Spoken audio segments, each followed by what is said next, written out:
I'm welcoming you to Is Owning a Business a Good Future for You?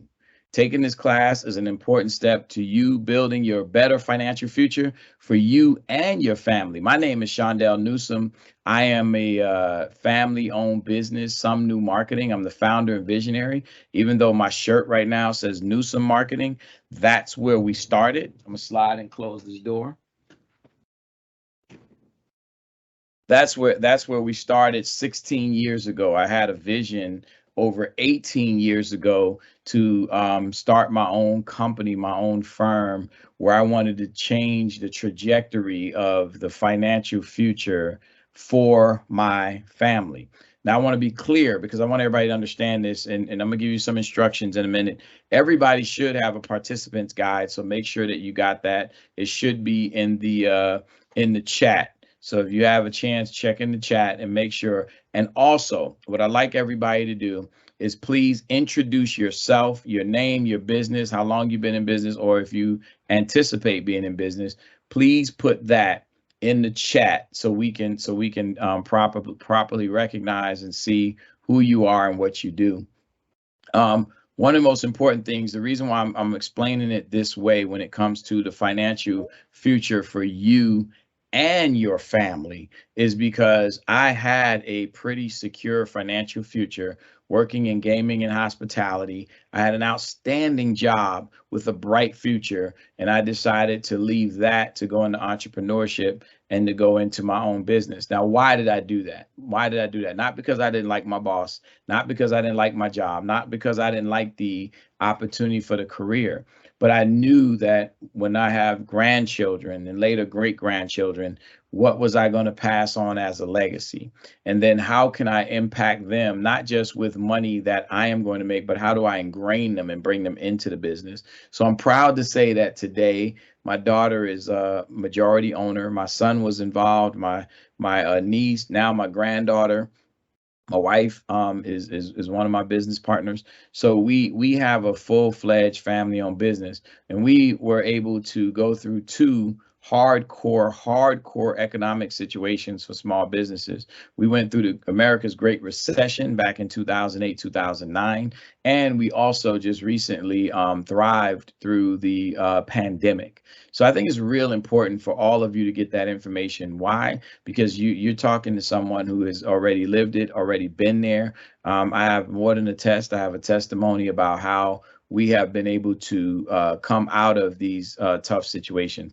And it all starts with this: is owning a business a good fit for you?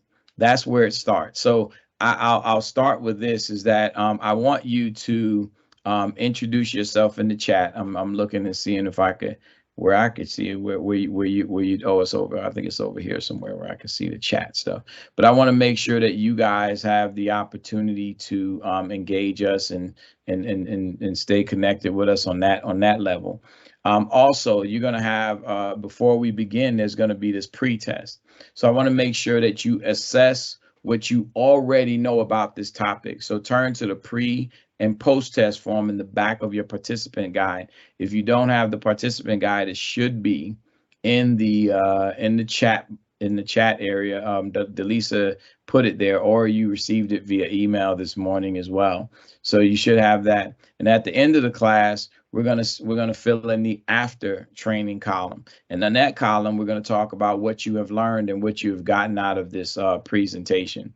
So I want to make sure that you if you have the ground rules. If you need to leave a little bit early, or you need to go to the restroom, we're going to power through this. So I want to make sure that you get an opportunity to do whatever you have to do, but also I want to make sure that you stay engaged, you watch what's happening, you pay attention to what's going on, because there's a lot of great information that's going to come out of this course.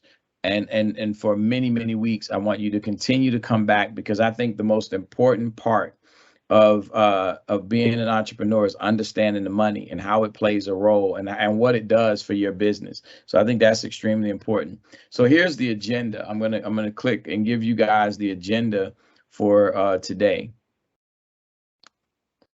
Talked a little bit about your pre-test. Welcome. The agenda, we're going to do introductions, like what is your motivation? I don't know, Delise, if we can unmute people to talk about their motivation or how we can do that. But I think we can handle that. But I want everybody to be respectful and do it in a manner where we can make sure that everybody gets a shot, or we could put it in the chat box. And I think that's another great way to do it. So really, we're going to talk about that. Business ownership terms, myths and realities about small business ownership, the roots of power. We're going to talk about how to start, stop, and continue action planner. And then we're going to do a summary and talk about your post test. So here's some learning objectives. We want to clarify some of the myths and realities of owning a small business. There are a lot of myths out there, and a lot of people just think that, it's pretty simple. What you do is you go out and you say, hey, I got a great idea. I'm going to make this happen. We're going to go out there and we're just going to do whatever comes to mind and what I'm great at. Well, I want people to really, really clearly. People are waiting in the lobby. Let me see. I think I tried to do something there that didn't quite work. Recording is started. Okay, Delise, I think I did. What did I do? Okay, here's the chat. Put that over there. Let me get back to the presentation. Sorry about that. I think we tried to let some people in and they got in the way. Okay, there we go. Put y'all back over there. All right, so one of the things I want to do is talk about some of the learning objectives. We're going to clarify some of the myths and realities. We're going to start an assessment to determine if you're ready to become a small business owner. We're going to set a plan of action for you to complete your self-assessments, because really it's about you. It's about what you want to do and how you're going to get it done. So I want to make sure that we also have, we're going to want you to do assessment by talking to stakeholders such as family and friends and potential customers. I want to tell you something, that family and friends are going to be very, very important, because they're going to have to be in support of your entrepreneurial journey. They're going to have to be the ones that help you stay in that space. Now, if they are not, then I'll tell you what to do about that as well later. But that's going to be, those are some of our learning objectives right now. We're going to talk now about Marlena. I think my slide keep backing up. So let's introduce Marlena to the party, right? Here's Marlena. Marlena is worried. She is very, very uncertain if her employer at a chain hair care salon will be able to stay in business for much longer. So she's afraid that their office is going to close. So her boss makes bad decisions. He has poor financial management and he lacks customer focus. Let me just tell you, all of those things is not Shaundell. Shaundell got all of that, right? And as a seasoned stylist, Marlena knows she has the skills to provide high quality service to customers. She thinks she has the necessary skills to open her own salon or day spa. Many of you are like that. Can I open my own business? Can I start my own firm? Can I do my own thing? Yes, those thoughts come to mind with many people. Over the years, thanks to a warm personality and professionalism, Marlena has developed relationships with dozens of loyal customers. Her family has been encouraging too. They believe that her dream of opening a day spa that would provide exceptional services and a range of natural beauty products and relaxed, attractive atmosphere could be success if Marlena is willing to put the necessary time and smart decisions. There's the time and smart decisions.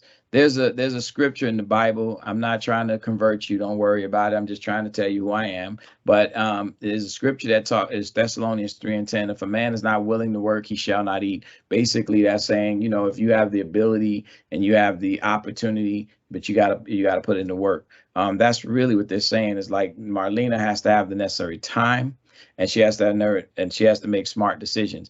I will tell you that making smart decisions is a science. It's not just because you're book smart or because you think somebody told you you're smart.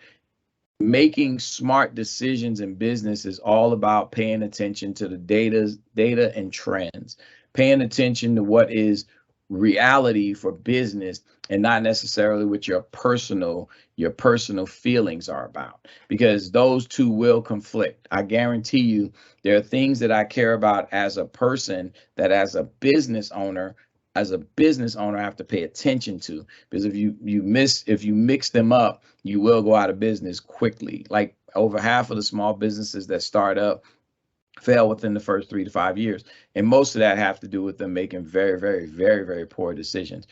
How do you get over that, Shaundell?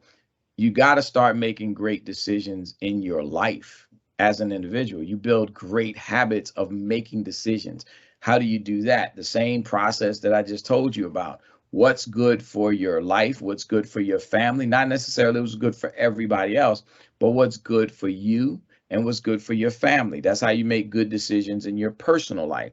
In your business life, what's good for your business and what's going to help your business to grow. Because if you're in it for it not to grow, then you're going to have a problem. Because even whether you want to sell it later on or whether you want to keep it right now, you have to decide what you want to do with that business. I think I'm getting savvy with this right now. So I'm gonna ask people again. I'm gonna talk a little bit about your motivation and different things like that. Please make sure you take the pre-test. No matter what time you take it during this presentation, make sure you take the pre-test, because later on you're gonna evaluate what did you learn. All right. So Marlena thinks she could be a great businesswoman, not a good one, a great businesswoman. She also has some doubts and fears. She needs to understand what it really means to own a business, to make a decision that is right for her. Because owning a business, everybody says, well, I want to own a business because I don't want to have a boss. Well, when you own a business, you're going to have many bosses, because the many people that are paying you feel like they're your boss because they're paying you for a service. So that don't, that's one of those myths I'm sure we're going to catch up with later. Could you advise her of some of the realities of owning a business? Do you think owning a business is a good fit for Marlena? And let me ask you, as we discuss this case, you can discover if going into business is a good fit for you as well. So I'm going to play around with the chat box real quick. I'm going to go over here. At least I'm playing with this thing. So everybody bear with me, because I'm looking in the chat box now. I'm trying to see who's there and who's been paying attention. So I'm in the chat box right now, and let me see who I have. Anybody put their name, intro. Can everybody have access to the chat box? Because I don't quite see anybody in the chat box. And you should have the participant guide there. If you're in the chat box, please tell me you're in the chat box. Let me see. Let me see who we have in there. How many folks do we have in the chat box? I don't see any. Let me see. I got meeting chat. It says this chat is muted. Why? Why are you unmute? Let me unmute the chat box. Maybe that's why. I unmuted the chat box. Is that why I can't get people in the chat box? Okay, well, I'll skip past that, and I'll go right into the next part of the presentation. Because one thing I do want you to do is be very engaged and pay attention to what's going on with this presentation. So here, what is your motivation? Complete the worksheet on page 5 in your participant guide. Where is the worksheets? Make sure that you take a look, and I want you to rate the motivations as high, medium, or low for yourself.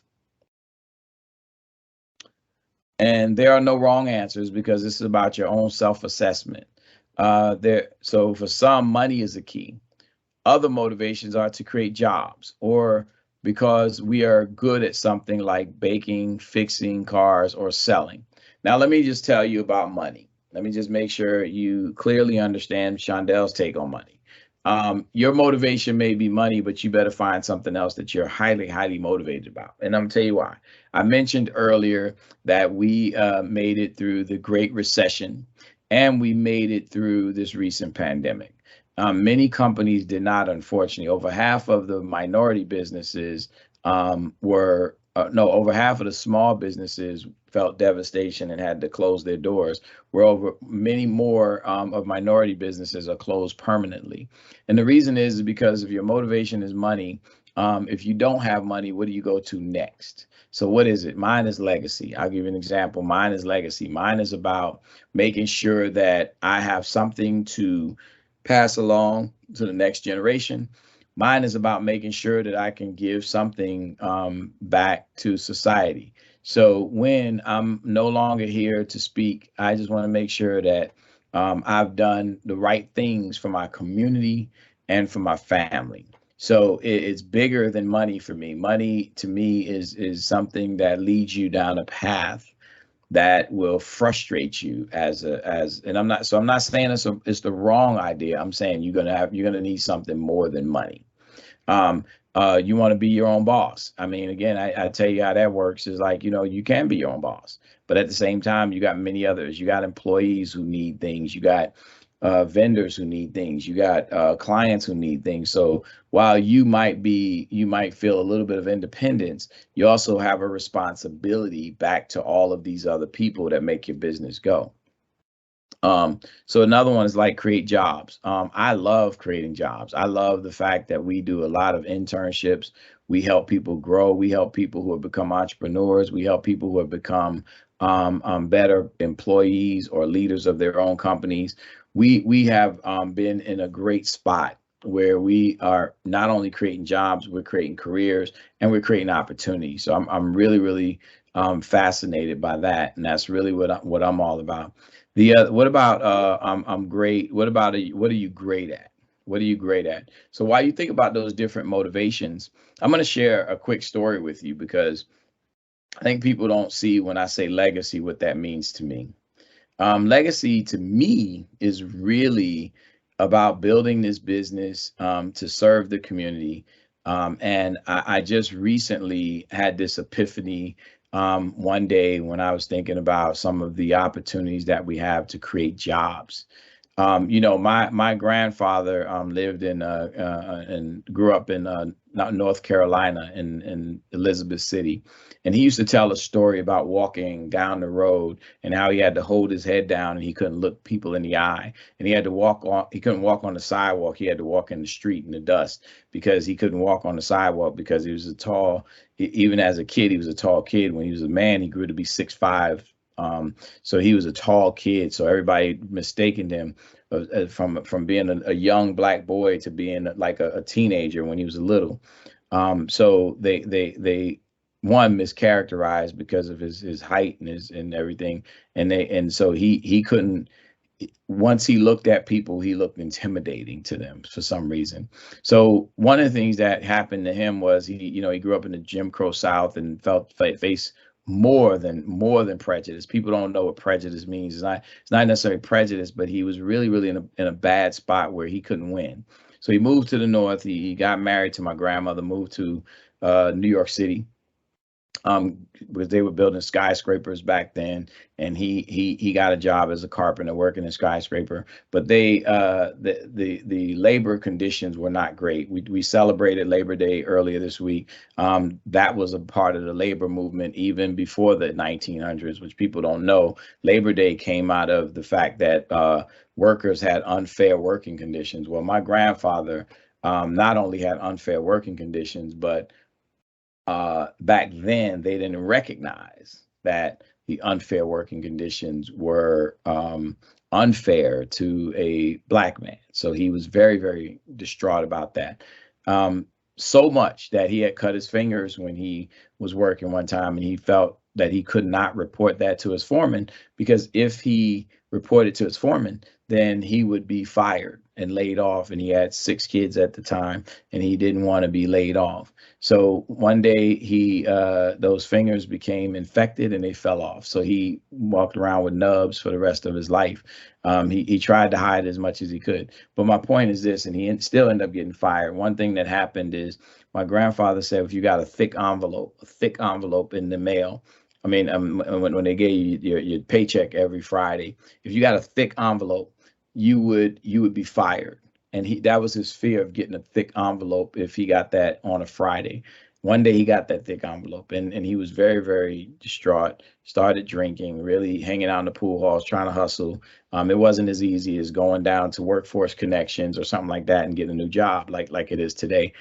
So he really, really struggled. He became a bitter old man. And I thought about yesterday as I attended the funeral, I thought about his funeral. When his funeral, nobody had anything good to say about my grandfather. Well, nobody else didn't know what all the things that he went through. And as his oldest grandson, I got to be a part of it.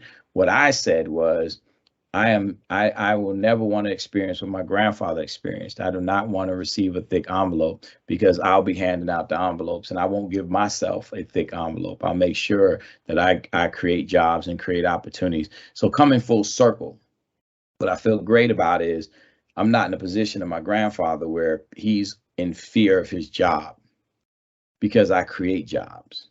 So I'm not in fear of a job. So hopefully that gives you a little bit of insight into the motivation that I believe has given me the success that I've had. Because a lot of people ask me that. They're like, oh, Shaundell, you're just lucky or this and that. No, I'm really motivated. I am seriously motivated every single morning because of the experience that my grandfather had. I do not want to become a bitter old man because of the circumstances that happen. So that's my motivation. What is your motivation? What is going to keep you going every single day? When you wake up in the morning with a headache, what's going to keep you going? When you wake up with diabetes, type 2 diabetes like I have, what's going to keep you going? What's going to motivate you when you don't feel, when it's a rainy day or a sunny day or it's a hot day, like we just went through a heat wave? What's going to keep you motivated when you go through a recession or a pandemic? What's going to keep you motivated? It has to be a why to why you feel like you're motivated. All right. So, and that goes way beyond money, as I stated. All right. So for some of you, you have different motivations, and I hope that you think about them and you write them down, because when the time comes, you're going to have to go back to that motivation. All right. I'm going to talk a little bit about business ownerships and the terms, right? You have sole ownership or sole proprietorship. You have a partnership, you have franchises, and all of these are not they're very different. They're not good or bad for any other. They're just very, very different. And that's what I want everybody here to understand, that when you talk about these different ownerships, they're just very different. So you could be a franchise. I always wanted to own a franchise of chevrons. At one point I wanted to have like 6 or 7 chevrons. Because of the Great Recession, I didn't have the funding to do what I wanted to do. Some of you are home-based businesses, which is fine, which is real fine. That's okay too. So if you're home-based, you could do that. Startup or high-growth businesses. These are tough businesses. These are tough businesses to fund. These are tough businesses to get everybody to buy into. And it's not that they're wrong. They're great businesses. If you started up Uber in your bedroom, that's amazing. You have a brick and mortar business, which is basically a facility, whether you have a dry cleaner or a restaurant or a grocery store. That's what we consider brick and mortar. Now, here's something that fascinates everybody: an online business. And I know a lot of people now have a lot different type of online businesses where they want to sell stuff. Some people want to be influencers. Some people want to be social media advisors and things like that. Those terms are, as far as businesses, those are very viable businesses. So everything here is a viable business. Or you can look at an existing business and you could say, hey, I want to buy an existing business. I remember being a part of a transaction like that, and somebody wanted to buy an existing business. You get the good, the bad, the ugly, and everything in between. So when you buy an existing business, you buy their reputation, you buy what they sell, you buy everything that comes with that existing business. So I think it's real important that you pay attention to that. So I'm going to talk a little bit more about the risks and talk a little bit more about the realities of business. So let's talk about the myths and the realities of business. One of the things that is real, it's easy for you to make a lot of assumptions about business ownership. Some of us assume that working with an accountant is difficult because accountants tend to use words that we don't understand. In fact, a good accountant who makes the time to explain new terms can be a great advisor as well. And so for me, let me tell you about this whole piece of the myths and realities. One of the big realities of business is that the best business owners, the best entrepreneurs surround themselves with great people, like a great accountant, a great lawyer, a great advisor on many different things. You have to have people around you that make things happen. So I want you to complete the worksheet on page 7 of your participant guide. So take a few minutes to provide the true or false answers on your participant guide, and work quickly, but don't overanalyze too much. and think about and think about what that means to you and what you're doing as far as is a business a good fit for you. So I'm gonna show the true or false here in a minute, and we're gonna talk about each one as we go through. I'm gonna check this chat feature again. I'm not giving up on it. That's one thing about entrepreneurs, we don't give up on it, right? Okay, type your name. Yeah, so I see that Delisa's giving y'all some instructions on typing your name in, but I don't see anybody who has typed anything in yet. So Delisa, I don't know. I don't know if this crowd like to participate, you know. It's one of those things sometimes. All right, so we're gonna go through this, and what do you think is true or false? Oh, let me go back. Let me go back. Let me go back. Let me go back. Let me go back. Let me go back. Okay, where am I? Okay, here we go. There you go. All right, starting a business can be a huge personal sacrifice for family. What do you guys think? I'm not going to do the Jeopardy song, but starting a business can be a huge personal sacrifice for your family. Absolutely, it can, right? For me, like I told you, I actually had a great job, a fantastic job, a dream job, according to many.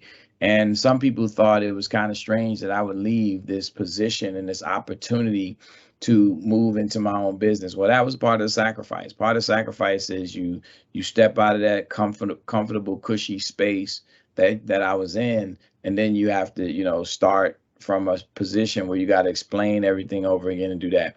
Then your family and I had Arlene and I had 8 kids, so we with our family, everybody was concerned about how we're going to take care of our family if you fail. So that's the biggest thing, is the sacrifices that you have to make is something that is part of the deal, right?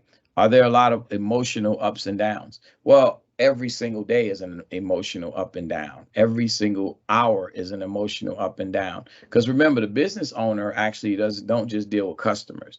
We deal with those of us that are employees. We deal with employees. We deal with vendors. We deal with the community. We deal with everything else around us. So there's a lot of emotional ups and downs. And again, I'm gonna bring you right back to when we went through America's Great Recession. We lost 60% of our revenues. How do you think about that?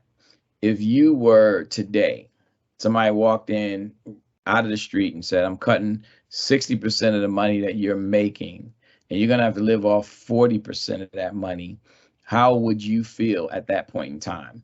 Well, I will tell you, I've told my staff and I've told people, the CEO of Bed Bath and Beyond committed suicide last week. He jumped from a building because they were losing stores and they were losing revenue. Well, for me, that's not the devastation. That's why I said you got to have a motivation that goes beyond that type of stuff. If it was all about what you can lose, what you can not have, you get in trouble. The emotional ups and downs. But I'll tell you this again, going back to the previous slide when I talked about your resources. What did me and Arlene have to do when we had those emotional ups and downs? So let me give you the real story. Let me paint it for you, because entrepreneurs and small business owners are not excused from life. We're not excused from life. We're not given the opportunity to check out of life while we run our business. So in 2009, when the Great Recession happened, my father passed away. And my father was one of my biggest supporters, the guy who invested money into the business, because that, I was already started, but he wanted to jump in and dive in. And when you lose a parent, that is a very, very difficult thing to deal with. But on top of that, your business is going down 60%. You're fighting the mortgage people, the people who put us in this big bind. Now they're playing the shell game with your house. So you got all this stuff going on. On top of that, me and my wife had to take in our 2 grandchildren. And we brought them in, and it's at the same time we brought them into our household because they had nowhere to go, or their parents were struggling, so they brought them to us. So we had all of that happening at the same time while we're running the business.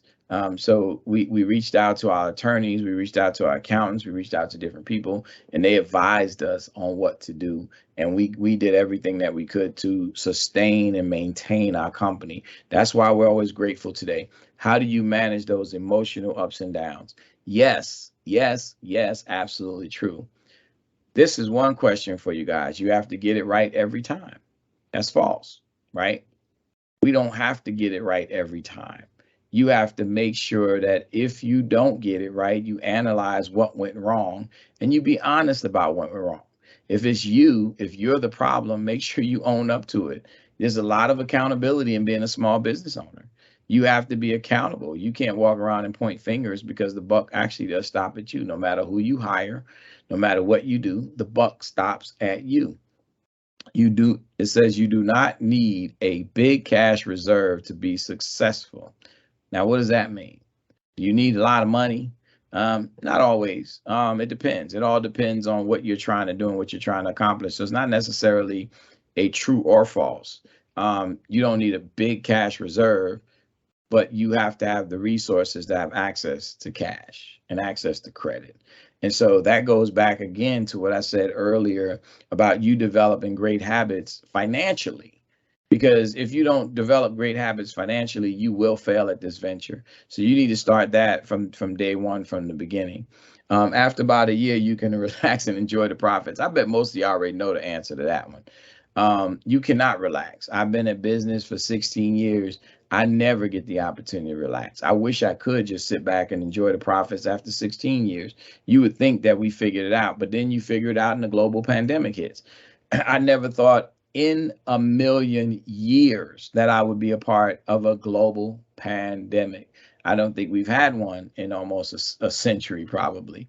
But a global pandemic really shuts down the world. So how do you survive something like that? So no, you can't relax. You always got to be ready for the next thing.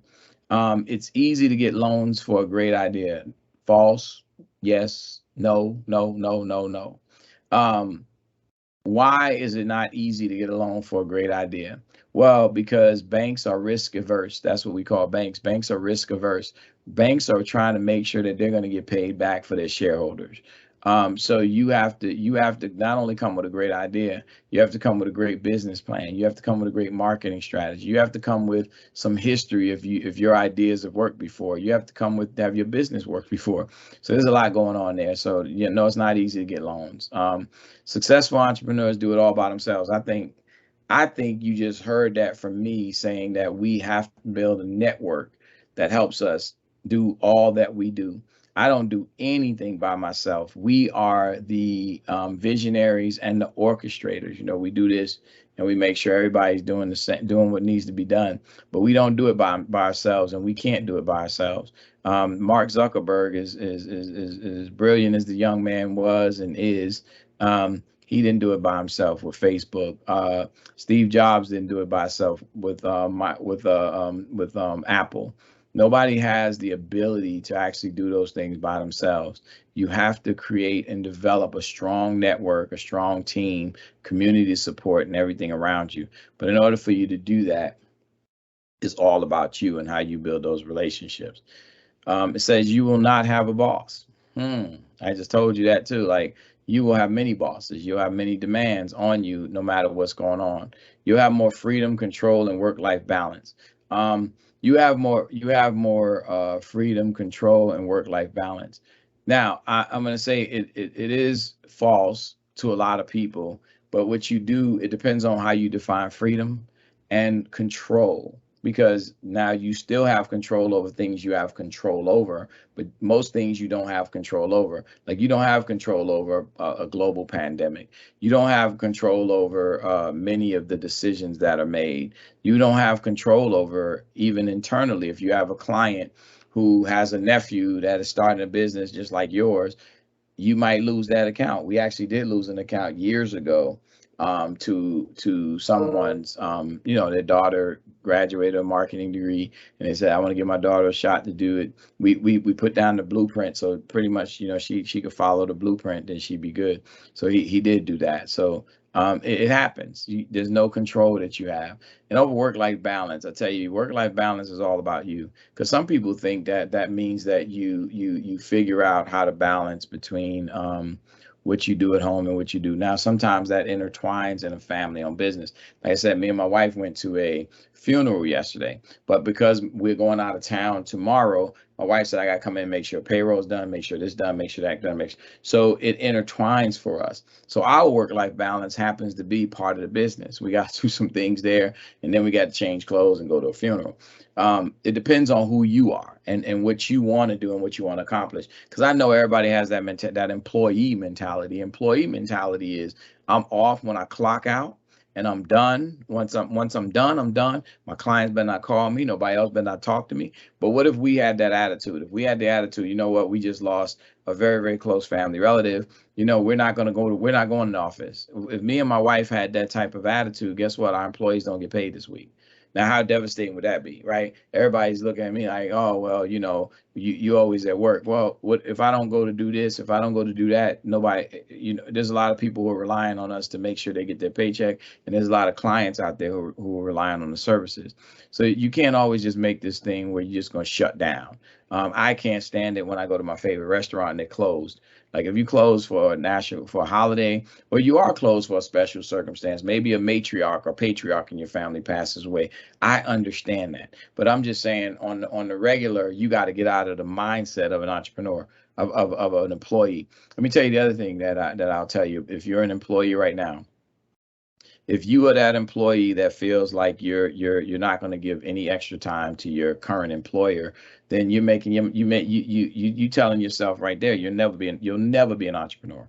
You know why? Because when people like myself, who before we became entrepreneurs and worked for station casinos or worked in the military, we put in that extra time without thinking about it. We didn't look at the clock and go it's 5 o'clock, and we didn't look at the day of the week and say it's Saturday or Sunday. We looked at it and said we got to get the job done. We want to get the mission done.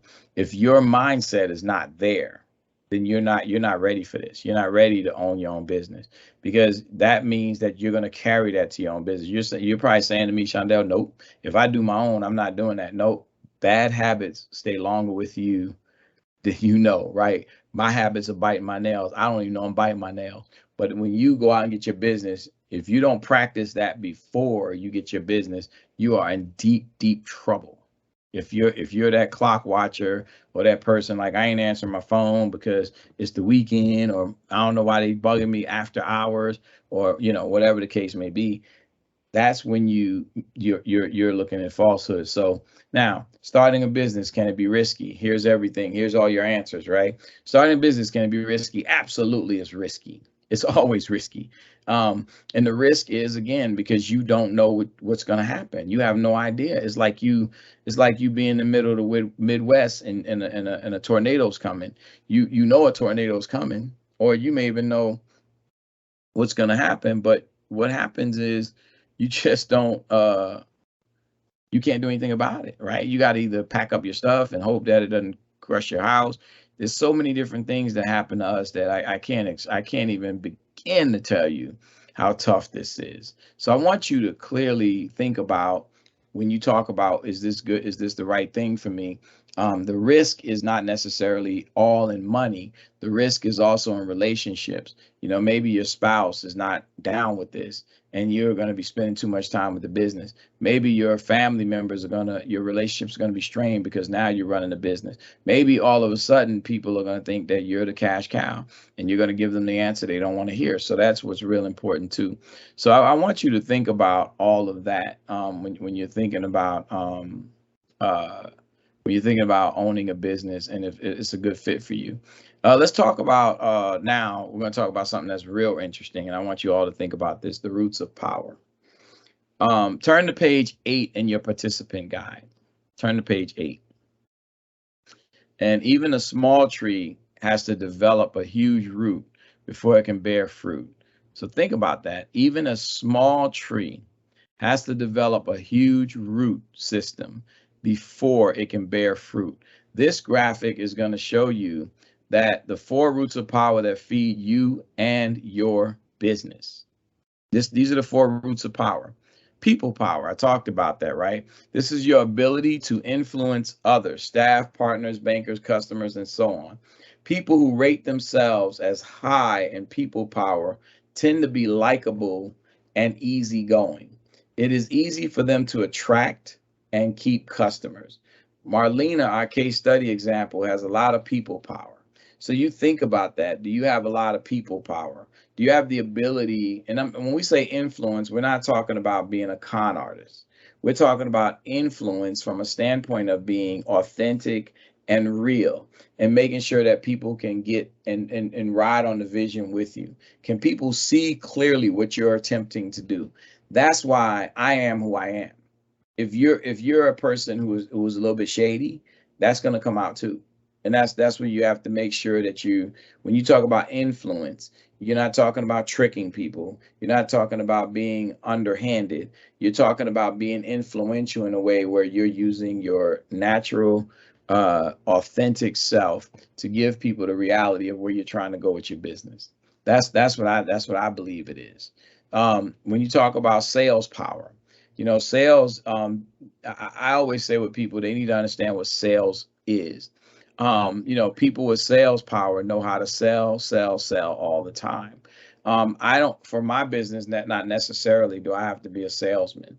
And people say, no, you are selling. I said, no, I'm not selling. I'm actually, for my purposes, I'm marketing. What that means is my business is a relationship business. I'm not going to walk and put a vacuum cleaner. I'm not going to take a vacuum cleaner and throw dirt on somebody's floor and stick my foot in the door and say, let me see if I can pick that dirt up. That is not how my business works, right? But many businesses do work from a standpoint of how you sell. And most people don't have a problem asking for a sale. I am a different person. Because I provide a service, there are always people who are looking for a service, and I'm a service provider. So I can't sell you anything, but I can provide a service that and those of you that I'm sorry. Mm-hmm. Hello? You can't hear me? So those of you him though, he's like, hello, can you hear me? Oh, you can? I hear you, Frankie. Are you talking? I think. Okay, I'm back into. Uh-huh. Oh, was that everybody out or something? Okay. So these are the roots again, sales power, financial. Oh, Now to me, yeah. I hear people talking. I apologize. We have a lot of people rejoining that I think got dropped from the meeting. And as they're rejoining, their microphones are automatically coming on. So let me know how many people are rejoining, Delisa, and I'll pause for a second so everybody get caught up. How about that? Okay, I think everybody's back in now. Okay, cool. So one, we talked about people power. We talked about sales power. Here's one of the biggest ones that you have to understand is financial power. The financial power is very important. Like we take pride in the 16 years that we haven't missed a payroll. Now, does that mean that sometimes us as owners have to take it in the shorts? We do, and we take pride in that as well, because we know that, again, we're serving others, we're helping others to reach their goals. And then, if you should look at how you rate yourself in that book and see if you rate yourself high in the financial area. Once again, I am just going to keep preaching this. And I used to tell my kids this all the time: the habits you form are the habits you keep. If you suck at your finances in a personal life, you're going to suck in business. You got to make sure that you're very, very disciplined. Don't worry about people calling you cheap or frugal or stingy. You have to do what you have to do for your business. If you start getting in the habit of taking profits and doling it out to everybody else like you just hit the lottery, you will go out of business. And that's not a promise. That's just a fact, right? So I've even shown my staff and our staff meeting the other day that we look at, let's say we get 30% in profits. What we look at is doing 15% goes back into the business, 10% goes towards future growth, and then we take what's left over. And the reason that is because we as business owners understand the mission. If we don't have a business that exists, then guess what's going to happen? we're not going to be able to take profits anyway. So we have to stay focused on finances. You have to focus on your credit score. That's why this course is so important. Your credit score is about you paying bills. It's about you paying on time. It's about you making sure that when you do get a credit account, that you know how to manage it. And then you can, and for most of you, because you're a micro business, your credit is going to be all on you. So that your creditor is going to go, well, you're going to be the self-guarantor. What's the difference, Shaundell? Well, let me tell you, when I worked at Station Casinos, later on, I want you guys to understand that they were backed by Wall Street investors. So if you have Wall Street sitting there, yeah, of course, you know, that's a little bit more leverage, and you don't necessarily have to go and say, hey, what's your personal? But I will tell you that they have to share their personal finances as well, because then, you know, you got the SEC and everybody else looking into what you're doing. So you're never going to get away from the place where you're going to have to share your personal financials, your taxes, and all those different things. And it's important that you know how to manage it. And we got a lot of courses like Money Smart, and we got a lot of smart people in the Chamber of Commerce who can help you understand your finances. My wife does a lot of financial advising, but she's not an accountant and she's not a business advisor, but personally, she knows how to manage. So I want you guys to understand that you got to know that. The other thing is self-discipline. And it goes back to, again, what I said, managing your time, having great habits, and keeping your energy. Because if you don't have the energy to do it, it's not going to happen. If you walk around dragging and you walk into your office dragging, everybody else is on drag. And if you you know, even in the period of mourning, we still have to keep our energy. People wouldn't know if we were mourning or not. People would not know that we just had a death in our family, or we just had some tragedy. Earlier this year, we lost my grandmother. Earlier this year, we lost my brother-in-law. So you know, we can't put our energy and sap the energy of everybody around us. We got to bring the energy. And when I talk about habits are things that you form that you don't think about anymore. I don't even think about business anymore, because I wake up every morning thinking and understanding what I got to do in business. And that's what people have a hard time doing. In the case of Marlena, one of the biggest things she's going to have is the transition from being an employee to being a business owner. And I'm going to tell you the one thing that will help you understand the difference. You know, in the traditional setting, everybody's looking for payday, right? And, you know, Johnny Kemp had a song, Just Got Paid, Friday night, party hunting, everything's all right. So now, you know, on payday, everybody's jumping, they dancing, they're going out buying stuff, they're going to pay bills. Once you pay your bills, you're going to get you a cocktail, you're going to party, you're going to do what you're going to do. In that sense, you are getting a deposit into your account. In the case of what I just explained with my wife, when she was doing payroll and payday are two different things. Payroll is you're paying everybody else. So on top of paying all of your bills that you have to pay, you got to pay other people to do the services that you pay them for. And then you turn around and look at what you got left. That's going to be the reality of what you're going to be doing as a business owner. Now, you might say, Shaundell, well, you know what? I'm not going to have employees.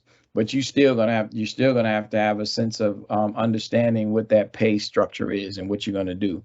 Managing time is a huge part. Time management is probably one of our greatest assets. You got to really, really think about how do you manage your time. Just like I just said, hey, again, I use the example of yesterday. We got to go do a funeral. We got to do a funeral. So what do we have to do? We have to get up a little bit earlier. We have to go down to the office. We got to do the things we got to do. I got to do a meeting. I had a meeting that I had to do for a very important organization that I manage. I had to also deal with the other organization that I'm chair of. And then I have to deal with my business as a whole. And some people say, how do you do that? Well, you develop great habits. You develop habits of understanding that you're going to have all these different things that you have to manage. And you just got to work at it. And that's really what happens. So your self-discipline of managing time, managing habits, and managing your energy is a big, big deal. People who have strong self-discipline tend to even work when they have not had enough sleep sometimes. And I'm not saying that I'm not advocating for you to have insomnia. Some of us just have it because we're thinking. The best thing for that is to write stuff down, put it down in the notes, get back to it in the morning. If you're getting too tired, don't work on anything tired. I know as I got older, I don't do that anymore. So make sure that you have that good time management. Have time. Yesterday, you have time for the grandkids, you have time for the family, you have time for the dog, you have time for the wife, you have time for all these other things. You just got to make sure you manage that time effectively. All right, so let's talk a little bit more about Marlene again, right? Let's go back to her. Here's Marlene's roots of power. And then turn to page 9 in your participant guide if you're still following me. Turn to page 9. Let me dismiss all of that. Okay, so what is Marlene doing? Looks like she's talking on the phone. And somebody's saying that Marlene is too nice, right? Some people tell me I'm way too nice. So she's easygoing, likable, active listener, honest. So Marlene rated herself high on several people power categories. She's easygoing. She's a good listener. She's all that. She got strong vision. She got all these great attributes, right? She wrote herself. What does she do? She get her strengths to support her areas. Where she is low is she's low in connecting and networking, management, supervision skills. So what would you do if you're low in that area? If you're low in that area, it goes back to, again, using resources and people to help you out, right? So connecting and networking, what would you do? You probably join a chamber so you learn how to network better and how you do that. Your management and supervised skills, have a mentor, have people you could talk to, or take some leadership and management courses, and make sure that you understand there's a difference between leadership and management. Managers usually manage systems, leaders manage people and processes and the vision. So there's a big difference. And then on page 10 of your participant guide, you should have a self-assessment that you could use there as well. And you can take a look at, let me click back on her. On page 10, you could look at 10 to 13. You could, assess yourself just like we just did with Marlena. You can do an assessment and look at whether you have the people power, the sales power, financial power, and wherever you're weak, that's where you need to bring in help. You need resources, or you need people, you need, employees, whatever it is, to balance out your roots of power. So that's really how you can get through some of these things. One of the main things that I want you to think about is always ask for help. Don't ever suffer in silence. That's just not what we do as entrepreneurs. Many people think that we just do everything for ourselves. Ask for advice. Talk to family and friends, potential customers. What do they want? What are they willing to pay? Other business owners. I speak to a lot of other business owners a lot, and I talk to them. And then also bankers. Start a relationship with your banker. During the pandemic, we had to speak with our banker on a very frequent basis. We had to talk to our accountant. We had to talk to our attorneys. We had to talk to many different people. So I think that's a big deal. And then you just fill in the gaps with people who have those skills. And not that I don't have great financial skills, but we hire a bookkeeper and accountant in addition to my wife and handling that part, along with Frankie in the office, handling those things, because we got to make sure that we get it right. We can't have the ego that we're going to get it all done ourselves. And that's where people have burnout. People have burnout because they don't know how to ask for help. They don't know how to, even like our IT guy, Greg, who comes in and fixes and works on our computers. Do I know some of that stuff? I probably do, but I don't. I know Greg stays on top of it. Plus, with Greg doing it, then I don't have to worry about it, right? So, and it's also on top of that, building a great relationship. Now you say, Shaundell, that costs you money. Well, actually, it does not cost you money. That's another myth when it comes to business. It actually does not cost you money to pay other professionals. That should be a part of your regular business. That's the reason why everybody think they could do stuff cheaper. What that means is that you're actually going to be given a cheaper service because you are trying to cheapen how you do things. If you ask for help and you have to pay for that help and you need assistance with that, then you should go ahead and get that done. And that'll save you more than cost you. Trust me on that. So let's talk about your Shaundell, Yes, ma'am. Heather mentioned in the chat that asking for help can be hard. Do you have any suggestions for business owners, people like her or me who find it hard to ask for help? Well, I got to tell you that that's one of the things that I say you have to practice. And that's a great question. Why, asking for help is hard. Well, that's because a lot of people have gotten to the point where they feel like either trust. So you got to build a solid relationship with somebody. So it could be a trust factor that you don't want to ask for help. But also we have kind of glorified the thing about getting through something. And I see everybody post on Facebook and Instagram, man, I made it through this. Well, get over that, because I think that's what it is that sometimes we feel like there's glory in us getting things done on our own. But actually the best thing is when you can achieve those things with other people. So you got to train yourself mentally that you're actually not doing that great. You don't glorify being working in a silo, because that means you're just working harder and not smarter. And so, yeah, hopefully that answered the question. You're saying, because and I know a lot of people that do that. They say, well, I'm getting it done. You're really not getting it done. You actually just kind of shifted something where you're going to do this less and you're going to do this because you just fixed that, and now you got to go back to this again. And that happens a lot in leadership. That happens a lot when you own a business. The worst thing that a business owner can do is start trying to do the job of their employees. And so you're like, well, they're not doing it fast enough, or they're not doing it the right way, or they're not doing it the way I want it done. And you get into a habit of you starting to do it. If you had a restaurant, you're starting to go cook the eggs. So what happens when you start cooking eggs? So you go in there, you start cooking the eggs because you don't feel like your cook is cooking them better or faster than you can do it. So what happens is you go into a space where now you're doing that. And now what's going on? You're not ordering supplies. You're not taking care of your employees. You're not doing payroll. So you got to be real careful of that. Now, when you talk about asking for help from these experts, you're also doing yourself a disservice because they're way smarter than you.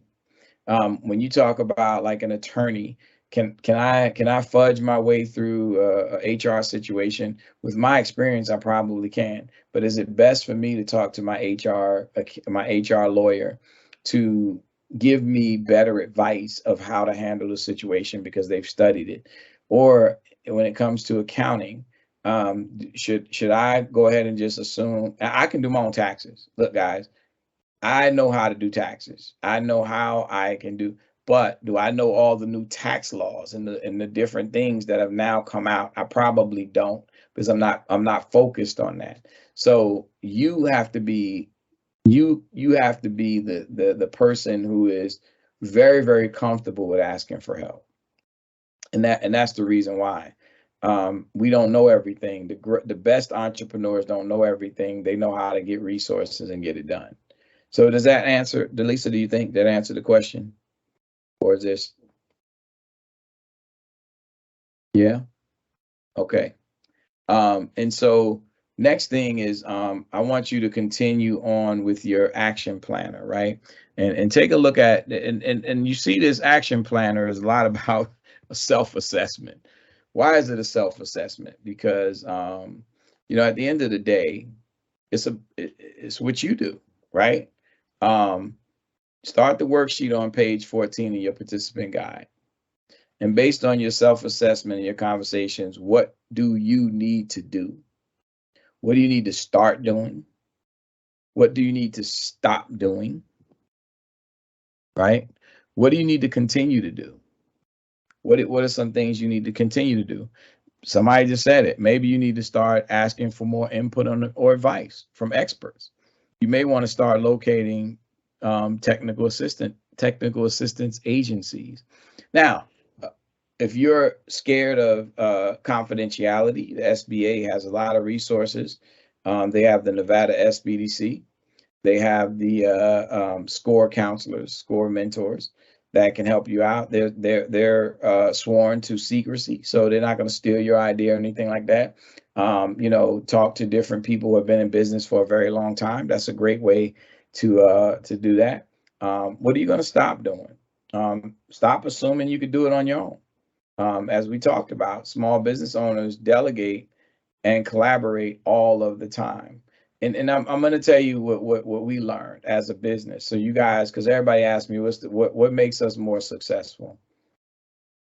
Well, we learned a long time ago, because everybody used to say they're going to compete for business. And there's nothing wrong with competing for business. I think we all compete for business. But you know what people in my industry learned is that we're probably stronger together than we are apart. So we started doing joint RFPs, or requests for proposals. And at times, Sumnu will be the lead on this project because we got more experience and more knowledge and more resources to that. Or other times, one of our business partners will be the lead because they got more experience and things like that. They just need us to come in a support role. It's a humbling experience. If you're a small business owner and you think that you got to compete with everybody in your industry, and the simple way to say this is, one time I remember one of the guys at a meeting was saying, "Hey, if this guy has 2 trucks and this guy has 3 trucks, and the proposal is asking for 5 trucks. Why don't y'all come together and bring the 5 trucks together? Now, if this guy has 3 trucks and this guy has 2 trucks, who should get the bigger share of the revenues, right? It can't be 50-50 if one guy has 3 and one has 2. So we've done a great job, just so you guys know. If you want to know the secret to our success and the secret to our survival, is we've done a great job of partnering with other agencies based on their strengths and weaknesses and based on our strengths and weaknesses. And we've won more proposals in that manner. So hopefully that gives you an idea of why you should start looking at collaboration, partnerships, and how you get it done. Okay. So let's look at pages 15 and 16 of your participant guide. And I want you to think of, other industries and fields. Make sure you do your homework. Ask others who have businesses in your field or industry to help advise you. I always suggest that you look at mentors. One of my mentors is Bill Marion, who has been in public relations and government affairs for probably almost as long as I've been. Well, I can't say as long as I've been living, but probably, most 30 plus years. So I look to him as being a mentor in my field. So look at your field, whether you're in construction, retail, online. Are you into those? Are you onto those different platforms? Online, professional services, which is what we're in pretty much, restaurant, food based, and personal services. So those are a lot of things that I want you guys to look at and what I want you to think about. And then there's a toolkit for resources starting on page 15 of your participant guide. The toolkit includes your self-assessment for industries such as construction and all of the ones listed. And if you're going to go in business that is not listed, do more homework. Actually, again, check with those partner resources with the SBA. They can help you through all of this stuff. The one thing great about what I love about this country is the Small Business Administration. I really support what they're doing. I really support how they get things done. I think, well, I'll tell you this, when I started my business years ago, the first thing I did is I went to the SBA, and the SBA helped me to transition from the military mindset and the gaming mindset, and then use those same skills to build a successful business. So I think that's what's real important for people to understand, is that you got to use all of those different resources. So again, thinking about it in number 18, so there's some key points to remember. The key is to recognize where you're strong and where development is needed. So as an individual, where do you need the most help? Where do you need the most assistance? What do you need to get done? And then have a clear plan of action, right? I always reevaluate where I am. I always reevaluate my strengths and weaknesses, understanding where I am, understanding what I do. I am considered a visionary, and that's not just a title for me. I've always been that. I've always been a person that can peek into things and see things on a big picture. So I surround myself with people who can handle details and who can handle things that keeps the vision moving, right? And then ask a range of knowledgeable people for advice. Family, friends, accountants, other business owners. Because some people ask about family, right? I have an aunt who ran a business. I normally have those conversations with her because she's been in business for a long time, and she's been in banking, so she helps me a lot with those type of things. And then make sure when you have your who's surrounding you, make sure that you have a lender, a person who understands lending and understands what you need to do to get the funds and necessary resources that you need. So as discussed before, it's normal for a tree to put down a big root system before it can blossom, right? Growing a business, like growing a tree, it takes time. I think that's the hardest thing for people right now, is the patience that it takes for you to plant the seeds, watch them grow. Now, let me ask you guys this, and you know, you don't have to answer. You can answer in chat. I don't know if anybody hit in chat. Well, I know somebody hit in chat because Delisa said it earlier. But let me ask you guys a question. If you sit down and you plant even the smallest plant and you water it every day, if you sit there and look at it, what happens? Absolutely nothing, right? You're sitting there. You have to wait until that little sprout comes out and you go, oh, wait. And I know me and my wife, we had when we bought our house, we had a little bitty tree in the yard. Now it's a huge tree. And we were always amazed at how that tree was growing. But it was when we didn't pay attention and we just did the work on that tree. And we didn't try to go, okay, let me go see if I can find something to make it grow faster.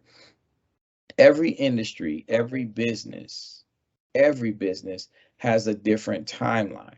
Depending on how you structure your business, it has a different timeline. You have to see when you have to be aggressive and when you got to hold back and wait. You have to understand what it takes for your particular business and your particular industry. When we decided that we were going to work on contracts of government contracts and things like that, we have to understand how the government moves and how it works. And then we work, and how is it different from working on private contracts? And what is the difference between a national contract and a local contract and a regional contract? You have to decide on all those different things. So you have to have a balance that is unbelievable, and a lot of patience and understanding that this tree that you're looking at right now, it starts from a little bitty twig and a little bit of soil, and you have to understand how it grows. You have to have self-discipline, and in order for business to be fruitful for you, you have to watch the process grow, and you can't always try to force it. That's the advice I give everybody. If some of your skills need time to develop and the roots in your power base that are more established, you have to wait for them to get caught up. So you know, when you have a strong people background, because some people say, I just got to be a great people person. It doesn't matter what business you're in. You got to be more than just a great people person. And some people say, well, I just got to be great at finances. Well, no, not necessarily. You got to be great at all four. You see all these different pieces, and you have to meet your goals in every single one. And this is how you look at the roots of power when it comes to you as an individual and what you have to do. So as you go through these weeks of Money Smart, keep in mind that you got to have these roots of power. And I would keep this graphic and I would put it on my wall, and I would look at it and say, okay, are all these things feeding into helping me bear fruit, right? So let's talk about a summary and talk about what you've learned. Okay, what questions do you have? What have you learned, and how would you evaluate the training? So I guess this is when you go back to looking at what do you think has happened there? What have you learned? Let me see. Somebody's asking for help is hard. Can you mention some of the resources that can help us in the roots of power we are not strong in? Oh, cool. Did I do that already? I think I did. There's some resources that we have when you go back. If you talk about the roots of power, I'm looking at questions now. When you talk about roots of power, like I said, the SBA has a whole bunch of resources. Go to SBA.gov, right? Go to SBA.gov. If you don't have that in your favorites or any, especially if you're talking about owning a business, they have articles every week. And look, you have got to become a small business nerd. I'm sorry. If you want to be successful, you're going to have to start reading some of that stuff, understanding some of that stuff. And they got every single resource that's imaginable. Your local chambers can help you with all kinds of resources. Attending seminars like this. When I first, right before I started my business, I was on top of these seminars every single week. It was like a new job for me. It was making sure that I didn't miss anything, so I wouldn't be left out of anything. So I just think it's real important that you spend your time and you go, some people say that, small business owners don't have to go to college. I disagree. I think that you have to go to the College of Small Business, right? I think you have to go to SBA, go to their resources, go attend classes like this, the chambers put on, other chambers put them on, SBA, SBDC SCORE. I went to hardcore studying every little piece of business, because the more you understand and the more you know, the easier it is for you to mitigate all those different risks. And easier it is that you're going to survive some of the worst storms that are going to be laid upon you as a business owner. The storms are coming. There is no way you're going to avoid the storms. Nobody in the history, because people talk about Henry Ford, but didn't Henry Ford have to go through a legislative act to get his assembly line approved through Congress? You say, when you look at Steve Jobs got fired by his board of directors, so he went through some adversity. Everybody goes through adversity. There are challenges. Think about the people who like Tyson Chicken and Purdue Chicken, who have to deal with, E. coli and all the other stuff and everything else. Think about all the things, the challenges. Think about the farmers who have to deal with the droughts and all those different things. Every business has something that is going to come up against you, and you have to learn how to have that resiliency. So let's look at in conclusion, let's look at Marlena. Marlena is ready to move to the next stage of business ownership planning. She knows she cannot do it alone. She is open to partnership and with someone who has skills she lacks. She needs to do more homework before she can make a well-informed decision. That's what you have to do. Am I a good fit? Are you a good fit? Are you ready to do all of these things and basically sell out as a small business? And here again, if you have not done so, please access your pre and post test evaluation. Assess your knowledge on this topic after taking the class, and then complete the evaluation form and return both forms to the, basically return those forms if you can. Email them back to Delisa if you can. So, and you could keep them for yourself, but email them back to Delisa, because we need to keep these evaluations to make sure that we're showing that people have actually got something out of this course. Is there anything else? Delisa, do you want to turn cameras on and ask questions? What do you want to do?